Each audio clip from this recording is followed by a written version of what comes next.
On this first one, we have area. What's the formula for area? What is the formula for area? Length times width. Okay, so that means we're going to do 2x minus 3 times 4x plus 1. Okay, now we're going to distribute. Okay, so we're going to say 2x times 4x, which will give us 8x squared. 2x times 1, which is going to give us 2x. Negative 3 times 4, which is negative 12x. And negative 3 times 1, which is negative 3. When I combine like terms, I'm going to get 8x squared minus 10x minus 3. And that's it. Okay. On the next one, it says Carla wants to save up for a prom dress. She figures she can save $9 each week from the money she's earning babysitting. If she plans to spend less than $150 for the dress, how many weeks will it take for her to save money to buy any dress in her price range? So we know that we're going to have 9 times each week, and we need to make less than $150. So that's going to be, if we divide it by 9, x is less than or equal to 16.66. Repeating, or you could say x is less than 17. Okay. The next one's a little tricky, so pay attention to the wording. That person wants to know if he can afford to add texting to his cell phone plan. So he currently spends $21.49 per month for his cell phone plan. And most he can spend is $30 per month. So we don't want to spend more than $30. He could get unlimited texting, which will be $10 a month. Okay, or he could get pay as you go, which charges 15 cents per text message. He assumes he's going to send about 5 text messages per day. Can he afford to add a text message plan? Well, if we added the $10 unlimited, would that be under $30? Now let's say that we have $21.49 plus the 15 cents per text message. And we said that it's going to be about 5 text messages a day, right? Well, if we text 5 messages a day, that's going to be about 75 cents. Well, how many days are in a month? 30. So if I take 0.75 and I multiply it times 30, that's going to give me, sorry, it's going to be over to the side, 22.5 plus he's already paying 21.49. If I add those together, I would get 44 bucks. Is that over $30? Yeah, so can he afford to do this? No, he can't have text message. Boo. So sorry for him. So again, you could write this in decimal form.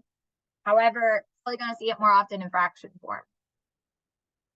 Are there any questions about number 2? I feel like that's a little self-explanatory. Okay. Yeah.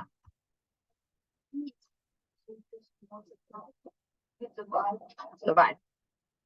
What's that? Okay. Now, on number 1, we have to rewrite the base. So we have to change the base. So 1, 6, and 36. What's a factor of 6 and 36? 6. Can I raise 6 to some power to get 36? What is that? 6 to the second power. So I'm going to rewrite that right side as 6 to the second power. Now, 1/6 is really just the inverse of 6. So what we're going to put down is 6 raised to the negative first, raised to the 2n. So when we have a power raised to a power, that means we're going to multiply those two things. And since now they have the same base, we can drop the base and set them equal to each other.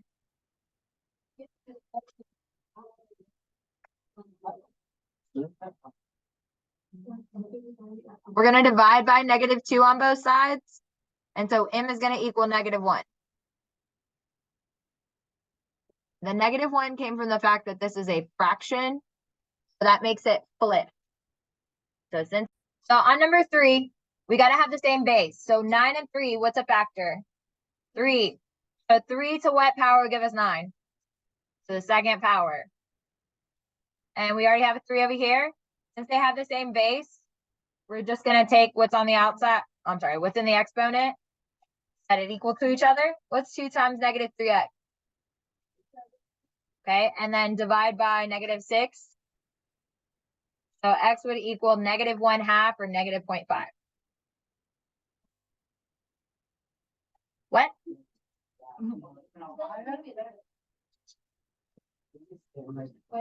Okay. Number 5. So can I raise 16 to some power to get 32? No. What number can I raise a power to so that I could have 32 and 16? All right, 2. So 2 to what power would give me 32? And then 2 to what power would give you 16? 4. Okay, now since they're the same base, I'm going to set them equal to each other. Okay, and then I solve. So what's 5 times -2? -10x equals 4. And we're going to divide by -10. When we do that, you can do decimal or you can keep it in a fraction. Remember, this is going to be a -2/5 or -0.4. That's okay. Thank you so much. Number 7. This is a tricky one because it's got that fraction. Okay, so let's just ignore the fraction. We got that 9 on one side, 27 on the other. What is a factor of 9 and 27 that I could raise that power to? 3. Okay, so we've got 3 raised to what power would give us 27? 3. Okay, 3 to what power would give us 9? To the second power. Since it's a fraction, we're going to put a negative out front. Okay, now we can just drop the base, set the exponents equal to each other. I don't know why this line's here. Got a little accent. Okay. Now, I'm going to simplify. -2 times 2n is -4n.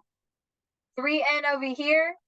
If I move this to the other side, this is going to give me -7n equals 0. We're going to divide by -7, so n is going to equal 0. All right, on 9, we're going to raise 5 to the second power. And then 5 to what power would give me 625? 5 to the fourth power. So now we've got 2 times 3k equals 4. This will give me 6k equals 4. Divide by 6. And so k is going to equal 2/3. Yes, you can write it as a decimal, but again, fraction is going to probably be your answer choices.